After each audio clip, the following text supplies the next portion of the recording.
por acompañarnos el día de hoy. Aprovecho para extender la invitación a todos los que se encuentran en la carpa ermita a que nos acompañen en el Auditorio Telepacífico. Tenemos una maravillosa programación especialmente para ustedes. Sin más preámbulo, queremos darle la bienvenida a la Feria Internacional del Libro de Cali 2018, organizada por la Secretaría de Cultura, la Universidad del Valle y la Fundación Spiwa. Este año con México como país invitado. Hoy tenemos la maravillosa presentación de 2 libros.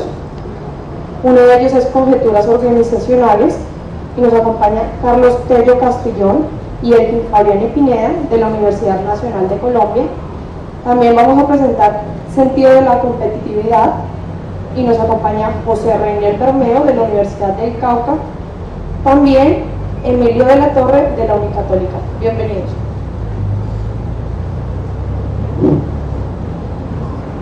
Muy buenos días, un saludo especial y un agradecimiento por estar aquí tan temprano para acompañarnos en la presentación de estos 2 libros. Esto que hace Cali con la Feria del Libro es algo extraordinario. Yo quiero resaltar eso, y a los organizadores, la Secretaría de Cultura, la Universidad del Valle y la Fundación Spiwa, porque de verdad lo que tenemos que incentivar en la región, en la ciudad, es la lectura y la escritura y los libros. Yo ahorita que venía para acá, venía en el taxi, venía conversando con la persona y le decía, en otras ciudades los kioscos están llenos de libros, llenos de revistas. Aquí hay veces hay centros comerciales en los cuales no hay una librería. En Jardín Plaza duraron mucho tiempo para que pusieran la librería nacional. Por eso tenemos que incentivar muchísimo el tema de la lectura en los hogares, en las universidades y en los colegios. Es un placer para mí presentar estos 2 libros, que es un excelente trabajo, que yo diría que son unos libros importantísimos para la enseñanza de la administración en nuestras universidades. Ambos yo creo que se complementan extraordinariamente. Yo soy Emilio de la Torre, profesor de la Universidad Católica en la Facultad de Ciencias Empresariales. Tengo a mi cargo el curso de gerencia de proyectos, pero también he enseñado en el área de administración ambiental. Por eso de pronto hoy trataremos de movernos un poquito de lo que en sus libros toca el tema ambiental. 2 excelentes libros. El primero, El Sentido de la Competitividad, que es un enfoque que busca hacer una comprensión del constructo competitividad. Todos los días oímos hablar de competitividad en muchos escenarios. Aquí hay una impresionante revisión, como les decía yo ahorita, los autores de la bibliografía. Hay un trabajo muy serio de revisar lo que se ha hecho y lo que se ha presentado como competitividad y organizarlo. El libro aborda 4 temas: la competitividad en el comercio internacional, la competitividad sectorial, la competitividad sistémica y la competitividad empresarial. Yo me voy a permitir leer un pequeño parte de este libro para como introducir un poquito el tema. El vocablo competitividad es uno de los constructos más usualmente utilizados para justipreciar determinadas situaciones que comúnmente suceden en el ámbito económico, político, cultural, social y académico. Más aún, se ha convertido en un vocablo equívocamente difuso y comodín coloquial para explicar y justificar el devenir de múltiples fenómenos cuya causalidad es indescifrable o no susceptible de explicación apropiada y coherente. Ese es el primer libro. El segundo se llama Conjeturas Organizacionales. Conjeturas Organizacionales, fundamentos para el estudio de la organización.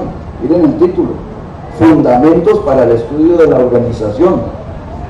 Es un texto que bien puede ser un texto para introducir a los estudiantes en el tema de la administración y de las organizaciones. Aborda 4 temas que son filosofía de la administración, ciencia organizacional y tecnología administrativa. En ese primer capítulo trata de establecer las relaciones entre filosofía, ciencia y tecnología en el contexto de la administración. Luego habla de 3 modelos de racionalidad científica y sus implicaciones en los objetivos de la investigación. Después, en un tercer capítulo, se mete en el tema del concepto de organización y hace un buen análisis de la relación o de la diferencia que hay entre organización y empresa, diciendo que el concepto de organización es mucho más amplio que el de empresa y que se usa en otras ciencias también, no solo en las ciencias de la administración y en las ciencias sociales. Después, el problema de los conceptos científicos en la clasificación de las organizaciones, y se mete a el tema de cómo clasificamos las organizaciones, ¿sí? Cómo se clasifican las organizaciones, pymes, grandes empresas, o empresas con beneficio económico, o empresas sin ánimo de lucro. Ellos hacen un esfuerzo ahí por mostrar cómo se pueden clasificar las diferentes organizaciones. Y finalmente habla de paradigmas en la formación en la administración, una explicación a partir de las modas administrativas.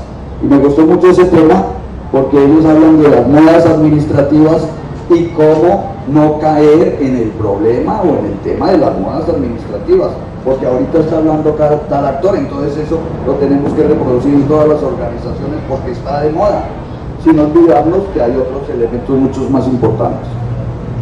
Yo quisiera empezar con Carlos y Elkin para preguntarles cómo nació su libro, en qué contexto lo escribieron, y entiendo que forman parte ambos de un grupo de investigaciones. Que nos cuenten un poquito esa parte.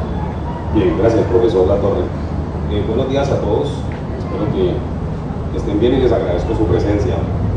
Bien, profe, este libro es resultado del trabajo conjunto, un trabajo en equipo del Grupo de Estudios Neoinstitucionales de la Universidad Nacional de Colombia, sede Palmira.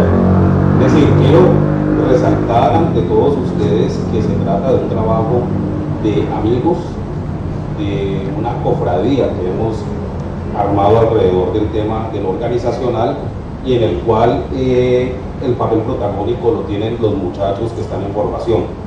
Entonces, para mí es un placer y es un orgullo presentar un libro donde solamente de los 5 autores solamente somos 2 profesores de planta de la universidad, un profesor que digamos así, es un profesor emergente, se trata de Elkin, y tenemos 3 muchachos que escribieron con nosotros, que aún son estudiantes de pregrado, pero es tal su estatura intelectual que dio para que este libro apareciera. Bien, ¿de qué se trata este libro de conjeturas organizacionales? La idea central es el ennoblecimiento de la disciplina administrativa. Lastimosamente, alrededor del tema de la administración hay discursos light, hay discursos muy ligeros y en muchos casos que adolecen de falta de profundidad en la fundamentación epistemológica. Y eso ha dado, infortunadamente, insisto, para que haya un cierto desdén en la mirada hacia la administración, al menos como disciplina científica. Entonces se la asocia usualmente con técnicas, con herramientas, pero que no resiste el más mínimo análisis de corte científico.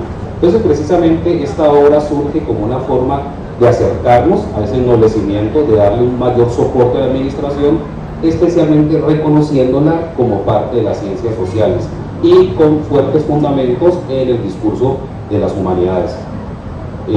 Quiero darle la palabra a Elkin, que también tiene unas precisiones al respecto, justamente. Bueno, también les agradezco a todos ustedes la asistencia. Como bien lo dice el profesor Carlos Sello, el libro tiene una filosofía de fondo que incluso el profesor Fernando Cruz Cromby, quien nos prologó el libro, resaltaba, y es que ese proyecto de ennoblecer la disciplina administrativa va en contra de todo ese discurso, digámoslo así, que en muchas ocasiones le da falta de rigor, pero que resalta el lado instrumental y práctico de la administración. Bien, en el libro nosotros defendemos una postura en la cual lo administrativo organizacional va mucho más allá que un relato netamente instrumental.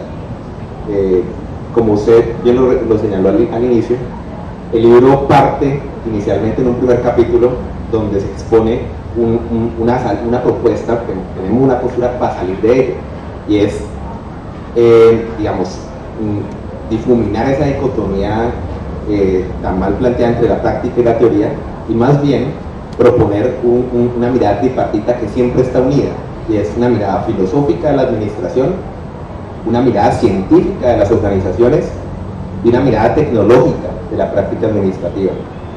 Esa relación entre esas tres miradas, digamos así, es la base del libro, que luego va a nutrir los siguientes capítulos. El siguiente capítulo ahonda en esa racionalidad que hay en la ciencia, sobre todo en las ciencias sociales y en Colombia, para luego llegar a un tercer capítulo que va a hacer eco justo con algo que estábamos hablando ahorita antes de iniciar la charla, que tiene que ver con un desarrollo de la teoría de sistemas, que es la complejidad, pero en este caso la complejidad de las organizaciones.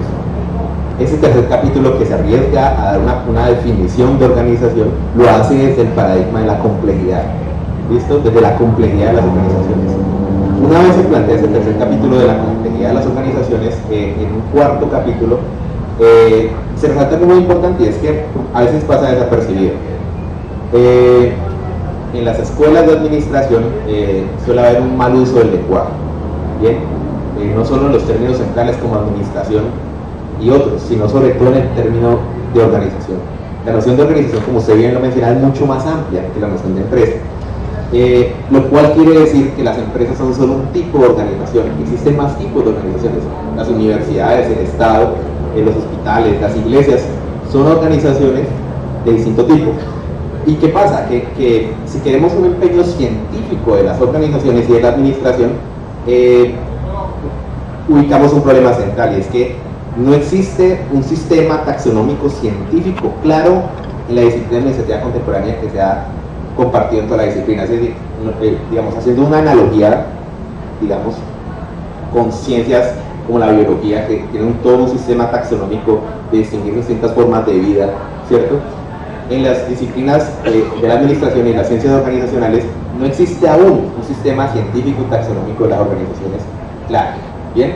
O sea, tan preciso como si lo hay en otras ciencias. Entonces ahí ese es como el eco que hace el cuarto capítulo. Y el quinto capítulo también es muy importante porque remata esa idea inicial del ennoblecimiento de la disciplina administrativa.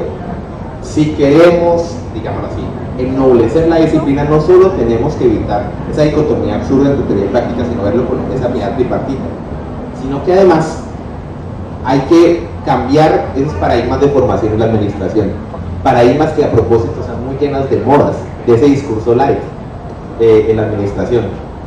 Y se propone una perspectiva alternativa, que es el paradigma interpretativista, ¿cierto? Para poder ubicar esas tres miradas y el resto de ideas que estaban en el libro. Muchas gracias. El profesor José Reynel, profesor de la Universidad del Cauca, quisiéramos que nos ubicara un poco en cómo nace su libro, cómo se metió en el tema de la competitividad y cuál es el propósito de este libro en el contexto de las universidades y del país hoy en día. Bueno, buenos días para todos. Como bien lo dice el profe, soy profesor de la Universidad del Cauca, pertenezco a la Facultad de Ciencias Contables, Económicas y Administrativas y al programa de Administración de Empresas.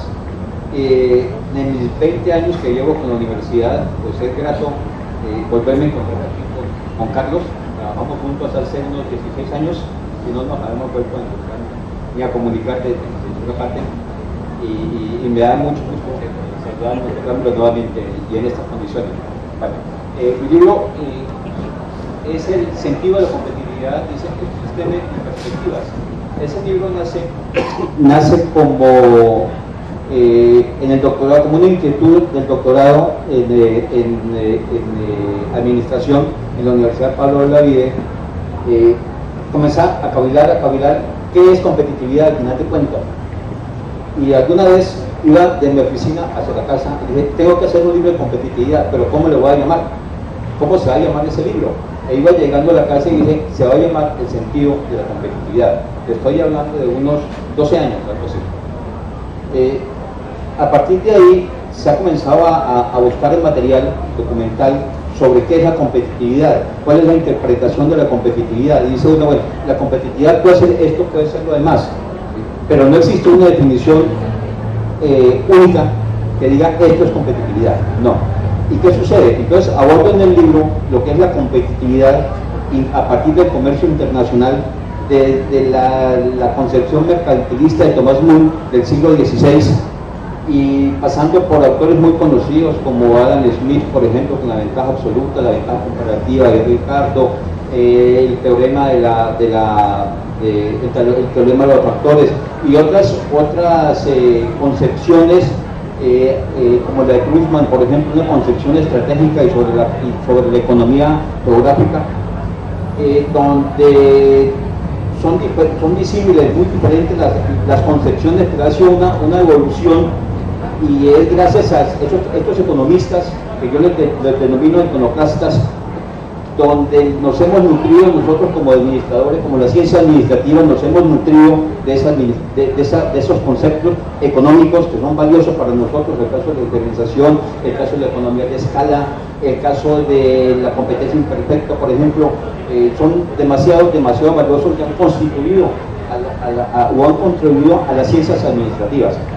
En el segundo capítulo se aborda el concepto de competitividad, pero a partir de lo que es la competitividad sectorial o el sector económico de actividad o el sector industrial, como lo denomina Michael Porter. Y ahí en ese fundamento están lo que son las famosas fuerzas competitivas, donde están inmersos los productos sustitutos, están los que quieren entrar en un nuevo mercado, los que ya están ubicados en el mercado, el poder de negociación que tienen los compradores y el poder de negociación que tienen los proveedores. En el tercer capítulo es un poco conocido, que es la competitividad sistémica que hablaban, donde no se aborda la competitividad netamente desde el punto de vista económico, no, se aborda desde el punto de vista económico, pero también desde el punto de vista social, y se abordan 4 conceptos, que es el concepto macroeconómico o el sistema macroeconómico, el microeconómico, el metasistema y el mesosistema, donde va involucrado la parte social que contribuye al bienestar de nuestra sociedad. Y en el último capítulo está el tema principal, que es la competitividad empresarial. Y esa competitividad empresarial, al final de cuentas, como el mismo Porter lo dice, las naciones no son competitivas, los sectores tampoco son competitivos. ¿Quiénes son competitivas? Son competitivas las naciones. Y si abordamos un poquito más, ¿quiénes somos competitivos? Somos nosotros los competitivos. Tal vez, y nosotros vamos a formar las empresas para que sean competitivas también. Entonces, ese es el contenido que tenemos, pero hay que destacar algo. En la primera página del libro hay una frase que dice que para ser competitivos no debemos pensar y actuar como provincianos. Debemos tener una visión global, contemporánea, sobre la competitividad. Gracias, profesor. Les recuerdo que esta es una presentación académica organizada por el Grupo de Editoriales Universitarias del Pacífico, que tenemos nuestro stand en las carpas al otro lado del río. Yo quiero invitarlos a que conversemos un poquito sobre un tema que hoy en día está no es que esté de moda, es que está de coyuntura, que es el problema de la educación en Colombia. En la semana pasada y esta semana hemos visto la marcha de los estudiantes y de los profesores y de mucha gente protestando porque se le preste atención a la educación en Colombia, porque se le den más recursos, y hay una protesta inmensa y un debate inmenso sobre esa temática. Y no solo la educación, sino el desarrollo tecnológico y la innovación, la investigación con ciencias. Ambos libros abordan cada uno desde su perspectiva esta temática. José Remuel, ahora que hablaba de los sistemas, que tienen que ver con la competitividad, se refería a 4 niveles: el microsistémico, el macrosistémico, el metasistémico y el mesosistémico. Si ustedes quieren saber qué es esto, tienen que leer el libro del profesor José Reynel para que entiendan esto, que está muy bien explicado. Pero el último sistema, que es el mesosistémico, incluye la política educativa, la tecnología, la innovación y la política ambiental. O sea que si queremos que las empresas sean competitivas en Colombia, dice el profesor José Reynel, tenemos que tener en cuenta ese nivel, el mesosistémico, es decir, una política educativa que incentive la educación en Colombia, que incentive la investigación y que incentive, como él lo dice en el libro, la gestión ambiental y el tratamiento ambiental. Él en el libro está diciendo que debemos desarrollar todas las entidades que manejan el medio ambiente y mejorarlas, porque estamos regular en las instituciones que manejan el medio ambiente en Colombia. Y si no, miren lo que pasó con la Autoridad Nacional de Licencias Ambientales e Hidroituango en los meses anteriores. Entonces, quiero que José Reynel más adelante se refiera a esta temática, pero que también Carlos y Elkin en su libro hablan de la dimensión social de la tecnología administrativa. Ellos dicen, sí, a la administración, sí, en la parte tecnológica son actuaciones y metodologías que debemos utilizar para mejorar las organizaciones y las empresas. Pero ellos aclaran que las personas que trabajan en la parte administrativa tienen que tener en cuenta lo social, las personas, y eso lo recoge Cruz Cronfi en la introducción del libro, cuando dice cómo es ese cuento del poder en las organizaciones. Cuando uno está en una organización hay unos jefes que mandan y unas personas que estamos abajo que obedecemos, y cómo es esa relación de poder y que han estudiado eso. Esa es la dimensión social de las organizaciones. No podemos seguir con organizaciones con poderes verticales, con autoritarismo, sino organizaciones donde hay un trabajo colaborativo, es mi opinión. Yo les invitaría primero a José Reynel para que se refiera a este tema de el mesosistema y cómo la educación y el medio ambiente entran a mejorar la competitividad de las empresas, y a Carlos de Elkin para que nos complementen la dimensión social en la administración. Bueno, en el tercer capítulo sobre competitividad sistémica decíamos que hay cuatro dimensiones: la macroeconómica, que tiene que ver normalmente con esos aspectos de política monetaria, política fiscal, política cambiaria, etcétera, que son necesarios en el país, ¿verdad? Luego viene un nivel meta o el metasistémico, donde ese nivel tiene que ver con las características que tiene características del país. Ahí está la infraestructura física, por ejemplo, la infraestructura industrial, está la infraestructura tecnológica, las políticas tecnológicas, las políticas educativas, etcétera. Y luego baja al nivel micro. Al final de cuentas, todos los actores trabajan la parte macro y la parte micro, pero no trabajan esa parte meso ni la parte meta. En la parte micro está referida a lo que son las organizaciones como tal, las organizaciones empresariales, y cómo son generadoras esas organizaciones de competitividad. Y en la parte meso está la parte ya de la integración entre lo económico y entre lo social, donde se dilucida la contribución que haría, por ejemplo, la ecología o la parte medioambiental, y se tratan temas como la huella de carbono, por ejemplo, se mencionan ahí como el protocolo de Kioto, el protocolo de París, todo lo que se está haciendo a nivel mundial sobre los medios medioambientales, sobre la parte educativa, sobre la tecnología que se debe utilizar en la educación, y que no es en la competitividad sistémica no es un concepto tomado de Michael Porter sobre la competitividad en la parte económica, pero también se incluye la parte social. Y ahí hay que mirar dos cosas: uno, que es el crecimiento económico que propone Porter, y otro es el desarrollo económico, que tiene que ver con la parte eminente social para el bienestar de todas las comunidades.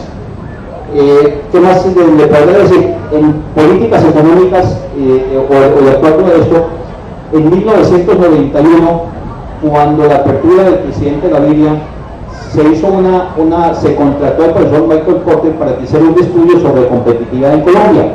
Ese estudio se presentó un año después y se denomina el informe Monitor para Colombia. En ese informe Monitor para Colombia hay 4 prioridades que debería tener Colombia para ser competitiva, y estamos hablando de 26 años antes. Estamos hablando de que Colombia, para ser competitiva, necesita desarrollar talento humano especializado, y ese talento humano especializado, ¿quién lo da? La educación, ¿verdad? ¿Qué más? ¿Qué hay que hacer? ¿Qué le falta a Colombia? Le falta infraestructura. En ese tiempo le faltaba, ahora también le falta. Bueno, tanto vial como portuaria, como de aeropuertos, etc. ¿Qué otra cosa es importante ahí? Modificar la estructura del Estado, por ejemplo. Las cuestiones de la mitología, de organizaciones, hay que atraer la inversión extranjera. Todo esto, ¿a quién le va a beneficiar? A el sistema educativo. Ojalá que en este gobierno podamos despegar en esa forma. Muchas gracias. Miremos el componente social en el tema de la administración, en el libro que ustedes plantean aquí sobre la parte y muy en la parte educacional, porque ustedes se refieren mucho durante el libro en cómo debemos en las universidades cambiar de recetas y de metodologías estándar a un pensamiento más crítico de parte de los estudiantes, y la importancia de lo social en las organizaciones y en la enseñanza de la administración. Bien, el discurso de nosotros siempre trasciende las empresas y cobija hasta llegar a cobijar todas las organizaciones. Precisamente entendía las organizaciones, yo lo menciono en el libro, como un fractal de la sociedad. Es decir, las organizaciones son una sociedad en miniatura. Cada organización, es decir, una agrupación de personas que comparten recursos, al menos un objetivo común, y están estructuradas jerárquicamente, que son los elementos básicos de una organización. Cada organización refleja en su pequeño micromundo o mesomundo, refleja la sociedad que lo alberga. Entonces, las organizaciones que usted encuentra en una ciudad como la nuestra, como Cali, reflejan la idiosincrasia caleña, y las que usted encuentra en otras ciudades reflejan las distintas idiosincrasias. De hecho, en una investigación que acabamos de terminar, hemos encontrado diferencias marcadas entre, por ejemplo, el tipo de empresario que se gesta en el Valle del Cauca respecto al tipo de empresario que se gesta en Antioquia, con perfiles, en el caso de los vallecaucanos, más enfocados hacia la sociedad, en el caso de los antioqueños, más enfocados a los valores de mercado, ¿correcto? Entonces, a la plata, como del lugar. Entonces, ese tipo de situaciones reflejan efectivamente las idiosincrasias propias de cada una de las sociedades que albergan las organizaciones. Ahora bien, socialmente las organizaciones cumplen un rol de movilización colectiva. Es decir, nosotros pertenecemos a organizaciones es porque a través de ellas logramos cometidos que individualmente no podríamos alcanzar. Cuando uno se vincula, por ejemplo, a una universidad como estudiante, es para adquirir una formación, las dos cosas, una formación y una información que individualmente usted no podría hacerlo. Y aparte de eso, las universidades pues obviamente están avaladas por el Estado colombiano para certificar ese conocimiento que usted se supone adquirir. Y así sucesivamente. Cuando nos vinculamos al tipo de organización que tiene ánimo de lucro, es decir, las empresas, lo hacemos usualmente como una forma de buscar hacernos partícipe de la generación de riqueza. La función social de las empresas es la generación de riqueza, y por lo tanto quienes se vinculan a ellas están precisamente sumándose a ese propósito. Pero nosotros no vamos a las organizaciones solamente a cumplir los objetivos de la organización, sino que nosotros vamos también en búsqueda de nuestros propios objetivos personales. Y ahí es cuando entra el rol social de la organización. Es decir, las organizaciones reconocen o deben reconocer, y alguien que entienda la administración en toda su extensión, reconoce que la generación de riqueza es solamente una parte de las funciones sociales que desempeña la organización. Aún sin tener espíritu filantrópico, la movilización de recursos y de talentos humanos que ejercen las organizaciones dentro de la sociedad y el nivel mesosocietal en el cual esos recursos son canalizados, obligan a que cualquier empresario o cualquier gestor organizacional gestione de tal manera, vaya la reiteración del término, gestione de tal manera que no solamente el objetivo pecuniario se consiga cuando éste exista, o el objetivo de la eficiencia, sino que los miembros de la organización consigan los propósitos individuales para los cuales se han vinculado. En otras palabras, las organizaciones están comprometidas con la sostenibilidad propia, algo que los griegos llamaban la autopoiesis, y están comprometidas con la sostenibilidad del sistema que las alberga. Esa es la base de la responsabilidad social. Valga la ocasión para lanzar la cuña que acabamos de terminar un libro sobre responsabilidad social, aquí de varios de los autores, y ya está en proceso de trámites administrativos para ser publicado. Con el poder de Dios, yo creo que el otro año veremos la luz pública y quizás nos encontremos en este escenario de nuevo. Muy bien, muy bien. Edwin, ¿quieres comentar algo sobre el tema social? Claro, voy a iniciar con algo que sé que usted ha resaltado y que a mí también me toca, porque no solo soy docente, sino también ahorita estudiante de maestría en filosofía en La Habana, y todo este tema de la movilización pública por la defensa de la educación superior es muy importante. Y claro que desde ambos libros se trabaja. Voy a mencionar algo inicial, y es sobre la problemática actual, para luego mencionar por qué considero que ambos libros, a propósito de ello, tienen mucho que decir. Tanto que, de hecho, yo pensaría que quien vaya a comprar un libro, uno solo se queda como tendría que comprar los dos. La compren los dos. Pero, sí, eso es responsabilidad. Pero son complementarios. Muy bien. Pasa lo siguiente, es que nosotros consideramos que estos temas son urgentes porque el mundo administrativo, y me refiero al mundo administrativo incluso en el Estado, porque el Estado también es un tipo de organización y un presidente también es un administrador, está muy, digámoslo así, fundamentado, si es que eso le puede llamar fundamentación, de un espíritu muy tecnocrático, instrumentalista y de unas ideologías que subsisten en el mundo administrativo anglosajón, que hacen ver que todas las organizaciones como si persiguieran fines lucrativos, como si todas las organizaciones fueran empresas. Luego las universidades también serían algo así como empresas, y si no dan réditos, si no son económicamente viables, deben acabarse, ¿cierto? Justamente en la formación de administración, esa es una de las grandes consecuencias. Cuando tú no pones cuidado cómo forman administradores desde una perspectiva crítica, científica, logras que luego esos administradores terminen administrando en las organizaciones como si fueran empresas. O sea, miren la gravedad del asunto. Cada tipo de organización tiene un fin social distinto, a pesar que en efecto, como lo dijo el profesor Carlos Tello, mi colega, tienen cada organización que obviamente mediar por recursos económicos, pero no ese es el fin, por ejemplo, de las universidades. El fin de las universidades es la formación crítica y la generación de conocimiento, y también la extensión, es decir, la generación de un bienestar social. Esta crisis, digámoslo así, en parte es una crisis también producto de la administración. Hay una paradoja muy conocida de la escuela HS de Montreal que dictamina que vivimos en un mundo como nunca antes. Había una gran cantidad de administradores y mejor formados, pero paradójicamente vivimos en el mundo peor administrado. Esto es producto justamente de esa perspectiva tan, digámoslo así, tan ingenua, instrumental de la formación de la administración, que piensa que solo se administra administradores como si fueran meras herramientas para el sistema. Si usted forma de esa manera, va a tener este tipo de problemáticas.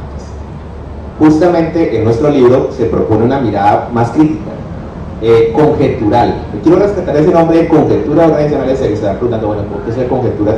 En efecto, en la filosofía de la ciencia, quien lo, digamos, popularizó el término conjetura fue Karl Popper, y recogemos un poco ese espíritu y lo universalizamos un poco al hecho de que en el libro se proponen se lanzan propuestas sobre la organización y sobre la administración que, en efecto, guardando ese mismo espíritu de ennoblecimiento de lo administrativo, deben ser siempre sujetas a la crítica.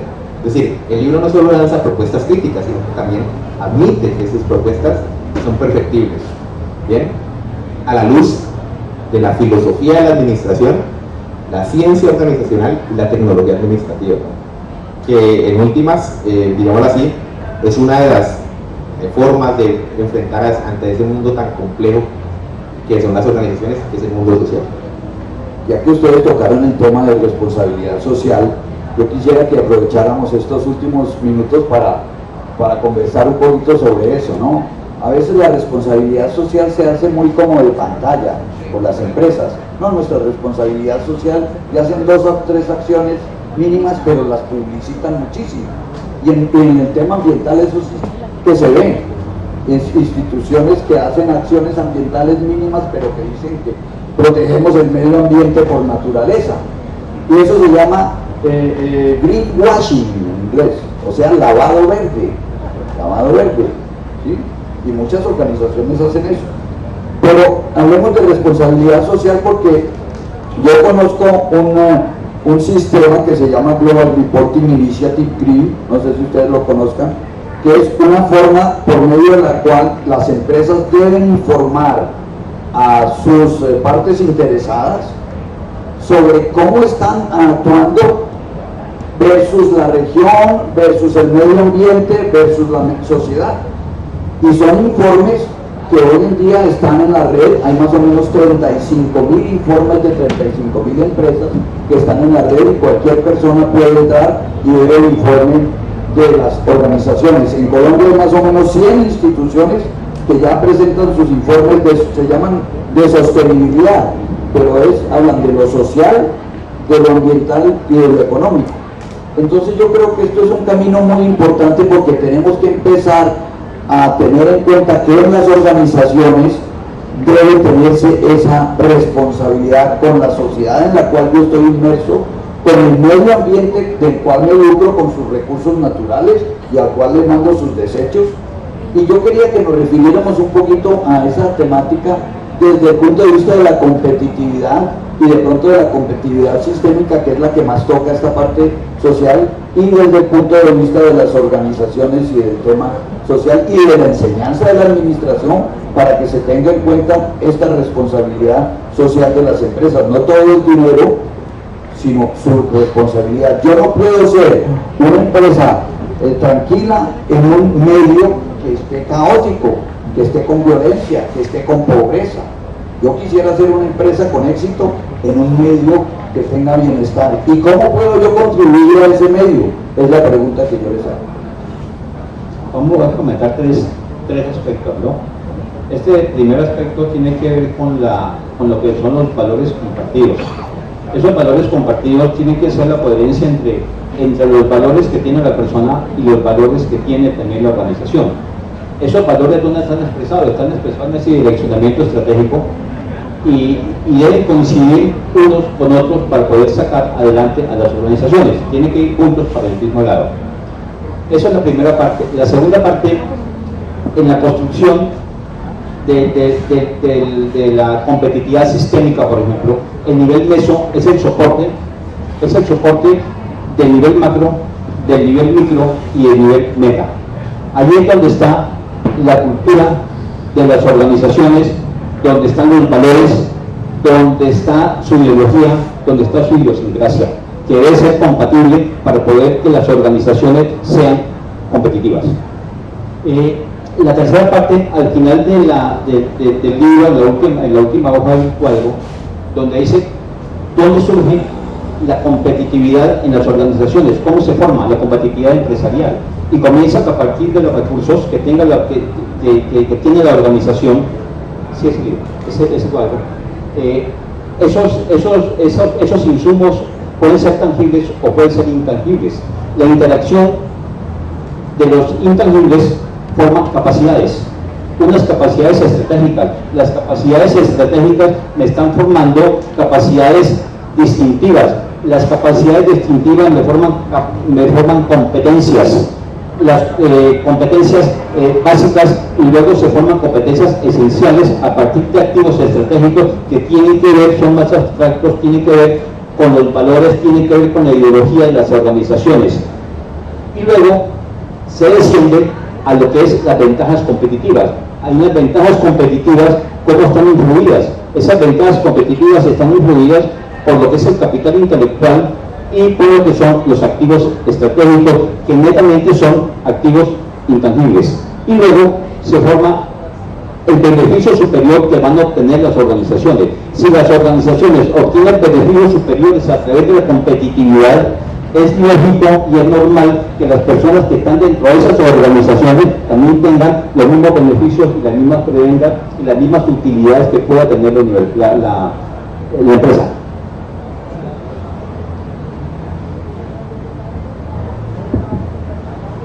Bien, cuando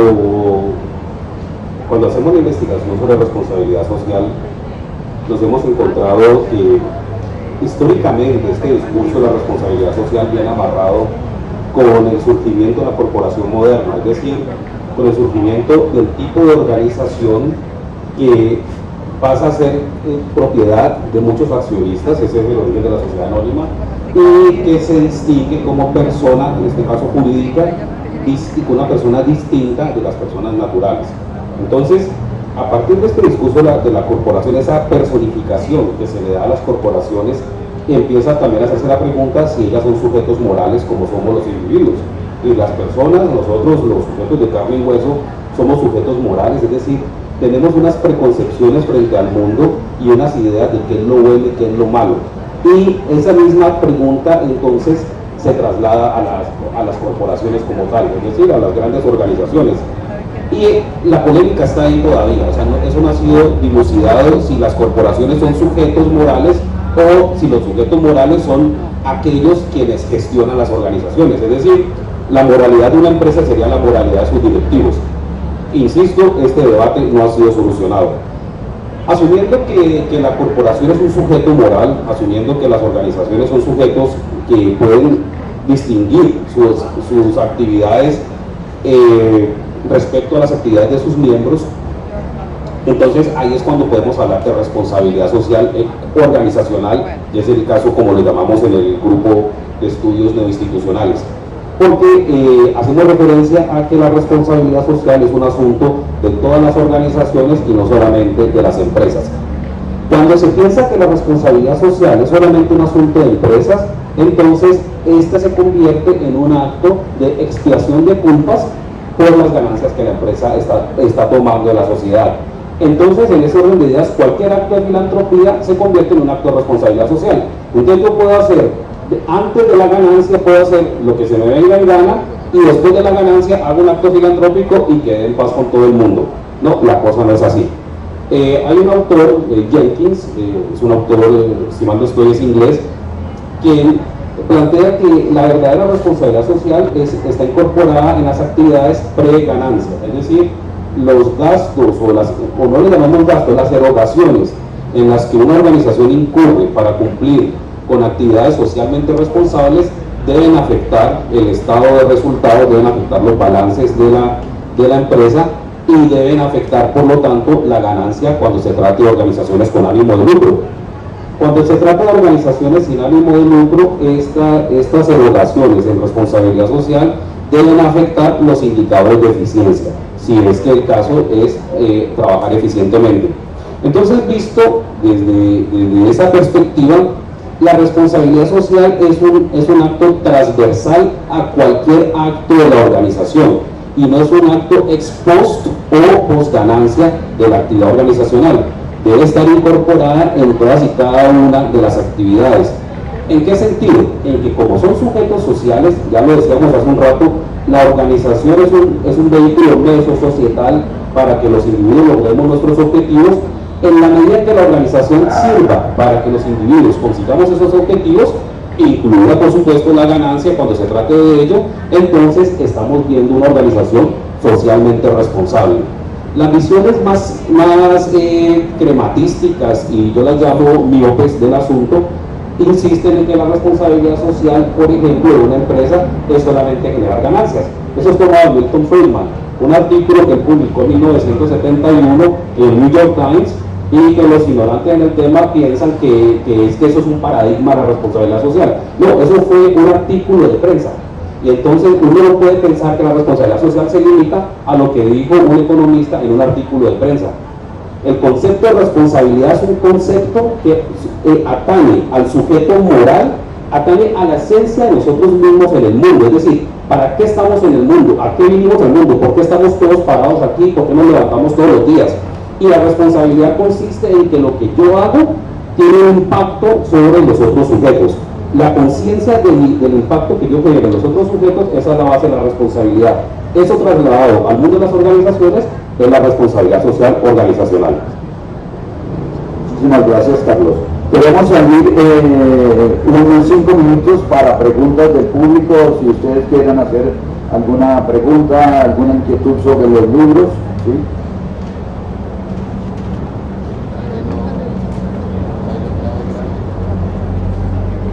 Muchísimas gracias, muy buenos días. Pues quisiera extender una felicitación para los autores de los libros y quisiera hacerles una pregunta ya muy a nivel particular para cada uno de ellos. ¿Cuál considera que es el aporte que con su libro están generando para la comunidad académica? Muchísimas gracias. Muchas gracias. ¿Listo? En nuestro caso, el libro Conjeturas Organizacionales Fundamentales para el Estudio de la Organización.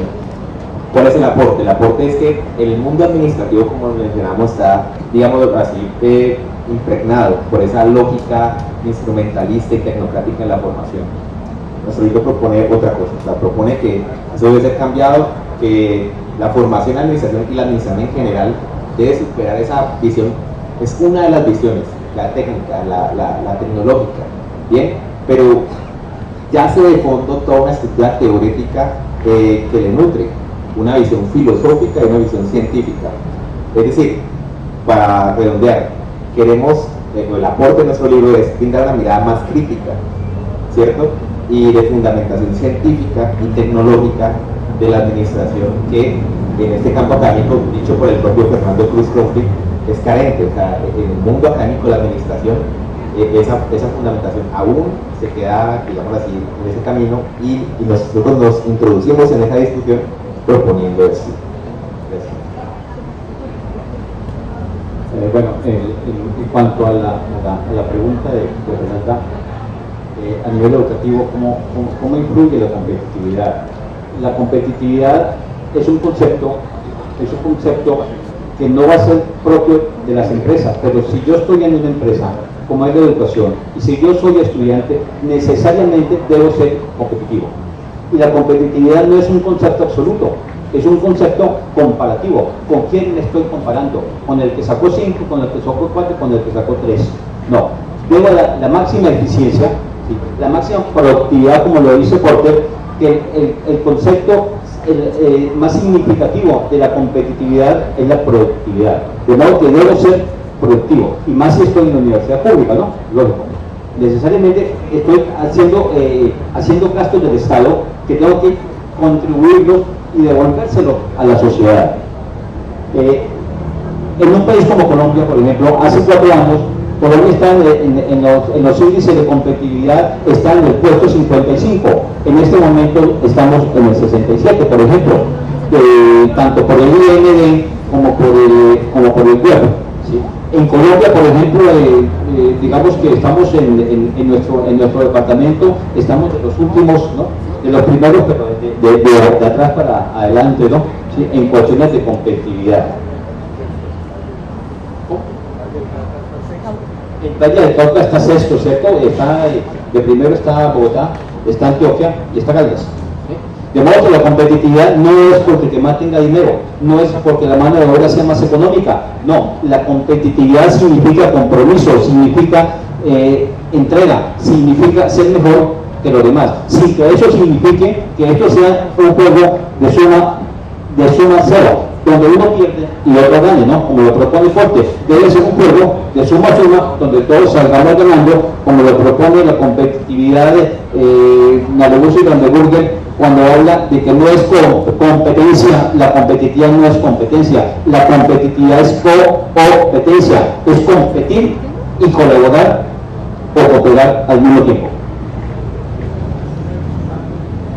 Me encanta que haya hecho esa aclaración, porque uno siempre tiene la idea de que competitividad es una lucha en la cual estamos todos a ver quién gana, sino que puede haber ese planteamiento de que cada vez somos mejores y todos somos mejores. ¿Otra intervención que quieran hacer? ¿Preguntas? Buenos días. Pues a mí me parece que, bueno, primero que todo, muchas gracias a los autores de los libros. Me parece que es necesaria la reflexión de la administración, acá en Colombia sobre todo. Y mi pregunta más que todo iba por el lado más filosófico a propósito de la competitividad y todo esto, a propósito también de que la educación se habla de competencia y que es algo que también viene heredado de la administración, sobre todo, y que tiene muchas aplicaciones, sobre todo ese lado de la administración más humana. Yo quisiera como referirme a eso y preguntar acerca de la competitividad, que ahora se habla también de calidad y de pertinencia académica. La pregunta sería como la siguiente: en términos de la competitividad, de lo que compete, es decir, de lo que nace para la persona, de lo que, por así decirlo, sí, de lo que es con la persona, de lo que es un hacer con la persona, la competitividad en ese sentido significa un deber, porque en términos también de la responsabilidad y sobre todo de la responsabilidad kantiana, lo que es un deber que es hipotético, o sea, me refiero, es un deber que puede provenir de otro lado, de un lugar que no es precisamente, que no refiere a la vida propia y a las necesidades propias de la persona. Y cuando se habla en ese sentido de responsabilidad, también se puede hablar de un hacer, que es un hacer y de una competencia que es algo que le compete a la persona, pero que no le compete realmente en una vida social. Cuando en Kant, que también Kant habla de esto, se asume entonces, a costa de esto, de no caer en un deber falso, por ponerlo así, en una buena voluntad, también se cae en un problema, porque la buena voluntad sí implica un hacer propio, claro, un hacer para el bienestar, pero no da unos parámetros sobre cómo hacerlo. Es decir, hay un buen hacer y se define el buen hacer por tener una buena gestión, pero en ese sentido, ¿a qué acontece la gestión? ¿Gestión de qué? ¿Gestión sobre qué? Y ese es un problema social que uno vive a diario y que compete a la responsabilidad y a la competitividad, porque si uno se despierta todos los días y uno no sabe muy bien a propósito de esto qué hacer.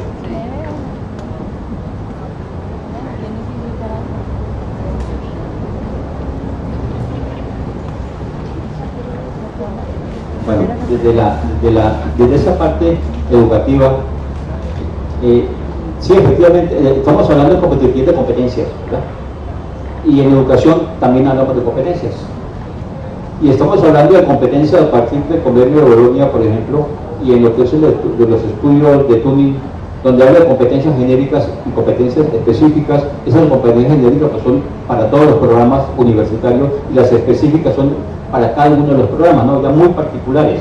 ¿Qué sucede? Para nosotros en la parte educativa esas competencias más importantes no son las específicas, no son el saber hacer, al final de cuentas, es el saber ser.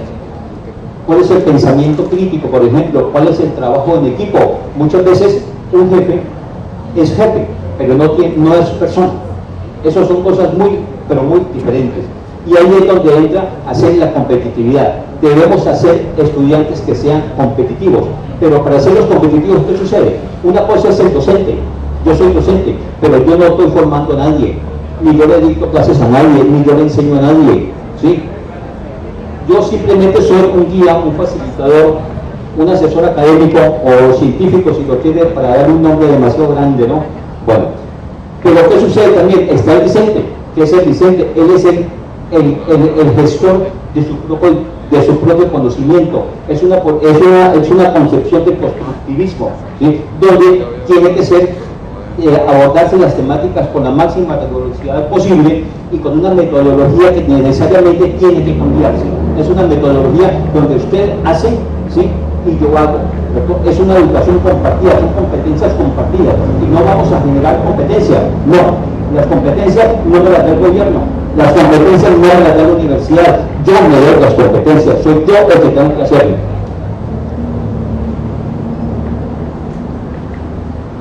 Qué buena discusión, uno querría seguir aquí y me encanta lo que acaba de decir el profesor porque es muy interesante. Nosotros somos guías, no somos docentes, no somos, somos unos facilitadores, esa es la mejor palabra. Yo quiero terminar acá, no sin antes felicitar a los autores. ¿Hay otra intervención? ¿Listo? Ah, y hay otra. Bueno, es que como me dijeron que 5 minutos, entonces yo estoy cortando. Muy cortas las intervenciones, 2 intervenciones para cerrar. Bueno, muy buenos días para todos. Bueno, estoy aquí de casualidad porque voy a tener un evento esta tarde académica, pero me parece genial que se esté hablando de administración aquí en Cali. Tuve la oportunidad de estar en CLADEA, el Centro Latinoamericano, hace 2 semanas en Costa Rica, precisamente donde los decanos de las facultades de administración se estaban preguntando realmente qué es administración y para dónde va en Latinoamérica. Entonces aplaudo el ejercicio académico interesante y revisaré el libro. Sin embargo, pues para hacer como dos observaciones. La primera es que está Friedman y está también Friedman, ¿no? Friedman es el que, digamos que en todo lo de responsabilidad social fue el que alertó al mundo académico diciendo que el tema era solamente como un invento de nosotros los académicos para acumular, para no dejar acumular la riqueza de las empresas. Y por otro lado está Edward Friedman, ¿cierto? Que sí es digamos que el papá de todo lo que es lo que es la teoría de los stakeholders, y él lo relaciona directamente precisamente con la responsabilidad social corporativa. Y en este momento digamos que no es una moda, sino es una de las teorías avanzadas de gestión.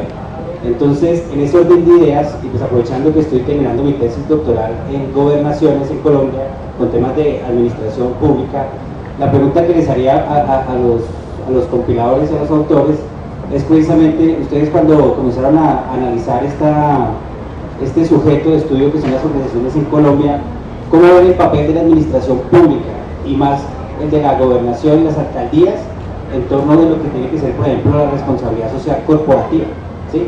Que digamos que también es un espacio que deja y que es importante para que los académicos sigan aportando y logremos alcanzar un estándar que obviamente eso ayudará a que mejoremos nuestros niveles de competitividad.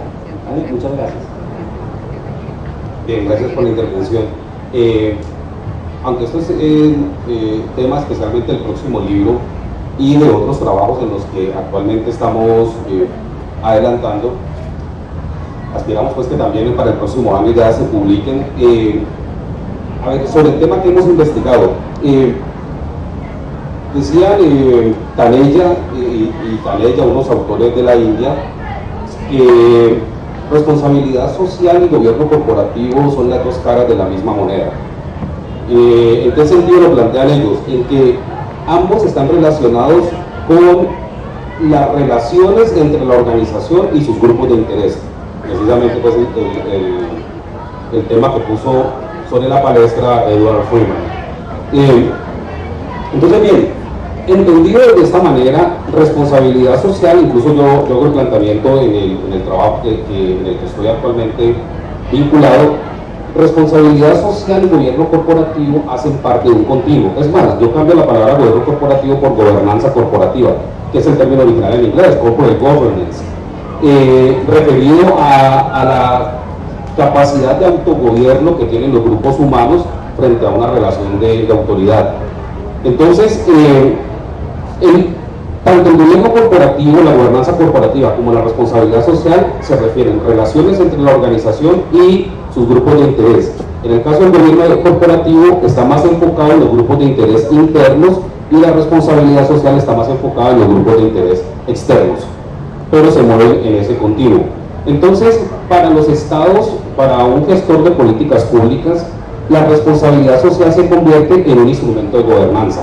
Es una manera de movilizar los esfuerzos individuales y de estructurar el poder dentro de la sociedad.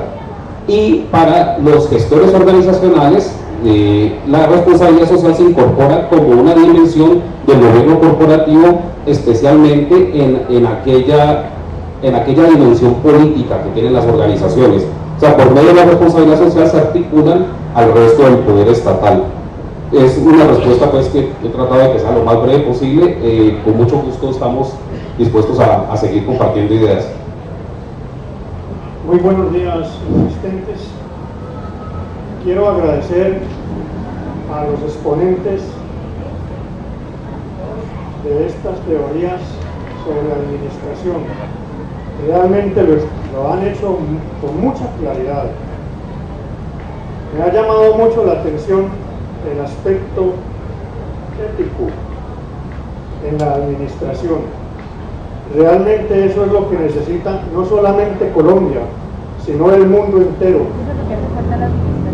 Y el joven que decía administrar por administrar, sí, no se trata de administrar por administrar. En la administración hay algo muy profundo, y es la parte ética y moral. Y el doctor decía, no se sabe si está en la empresa lo moral o en los que administran la empresa está la moral. Está por verse todo eso.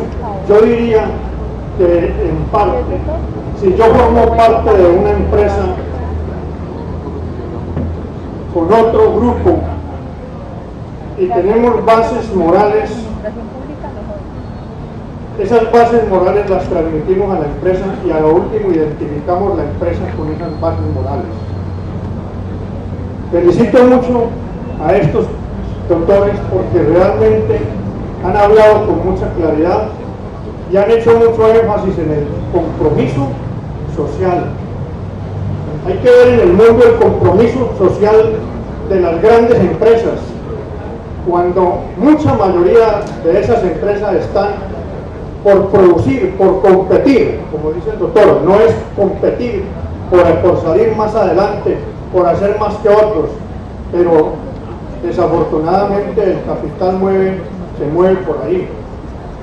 Y debemos, este libro es muy importante porque nos induce a cuestionamientos grandes para el mundo. Cómo comprometer a los países de alta producción, que no quiero mencionar en este momento, para que tengan un compromiso social profundo, no solamente con la humanidad, sino con el medio natural, con las plantas, los animales, las riquezas mineras, etc.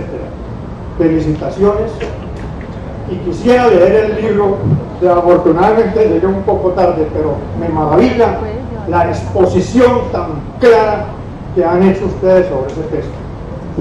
Muchísimas gracias. Bueno, fue un placer coordinar estos tres autores en dos libros maravillosos que los invito a adquirir. El sentido de la competitividad, epistemia y perspectivas, de José Reinel Bermeo Muñoz, y Conjeturas organizacionales, fundamentos para el estudio de la organización, de Carlos Tello Castrillón y Elkin Fabriani Pineda. El primero, editorial Universidad del Cauca; el segundo, editorial Universidad Nacional de Colombia, sede Palmira. Tenemos copias para la venta. El de competitividad, ¿cuánto vale? 28. Y conjeturas, 35. Muy bien, muchísimas gracias, los felicito realmente por estas obras que son muy importantes para la docencia en la administración en el país y en cualquier parte. Son un compendio de conocimientos sobre temas de competitividad y administración. A ustedes muchas gracias por la asistencia. Buen día. Muchísimas gracias a ustedes por su presentación, a ustedes por acompañarnos. Queremos invitarlos a la próxima